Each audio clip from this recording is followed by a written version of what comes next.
Educational ക്യാമ്പസിൽ കേരള സംസ്ഥാന പിറവിദിനം വൈവിധ്യമാർന്ന പരിപാടികളോടെ സമുചിതമായി ആഘോഷിക്കുകയുണ്ടായി. നവകേരള സൃഷ്ടിക്ക് ഞങ്ങളൊപ്പമുണ്ടെന്ന അഭിമാന പുരസ്സരം വിളിച്ചുള്ളതായിരുന്നു കുട്ടികളുടെ പങ്കാളിത്തം. കൊഴിഞ്ഞിൽ MMS എഡ്യൂക്കേഷണൽ ക്യാമ്പസ് കേരള പിറവിദിനം വിപുലമായി ആഘോഷിച്ചു. പ്രീ പ്രൈമറി ക്ലാസ്സിലെ പിഞ്ചോമനകൾ കേരളത്തിന്റെ ഭൂപടത്തിലൊരുക്കിയ ദൃശ്യവിരുന്ന് അത്യാകർഷവും അർത്ഥപൂർണവുമായിരുന്നു.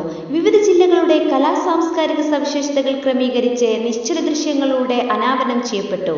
സംസ്ഥാനത്തിന്റെ വൈവിധ്യ വിവരങ്ങൾ ഉൾക്കൊള്ളിച്ച പതിപ്പ് നിർമ്മാണം, ചിത്രരചന, കൊളാഷ്, പ്രശ്നോത്തരി എന്നിവ വിദ്യാർത്ഥികളുടെ സാമൂഹ്യ ബോധത്തിന്റെ ഉരൽക്കല്ലായി മാറി. വരും തലമുറയുടെ കൈകളിൽ കേരളം എന്ന കൊച്ചു സംസ്ഥാനം എന്നും സുഭദ്രമായിരിക്കുമെന്ന് ഒരിക്കൽ കൂടി തെളിയിക്കപ്പെട്ടു. കേരള പിറവിദിന സന്ദേശവും ആശംസകളും കുട്ടികളിൽ ആവേശമുണർത്തി. പ്രധാനാധ്യാപിക പരിപാടികൾക്ക് നേതൃത്വം നൽകി. കേരളത്തനിമയുടെ വസ്ത്രം ധരിച്ചെത്തിയ അധ്യാപികമാർ ആഘോഷങ്ങൾക്ക് മാറ്റുകൂട്ടി. വിദ്യാലയാങ്കണം ആഘോഷ പെരുമഴയിൽ ആനന്ദ നൃത്തം ചവിട്ടി.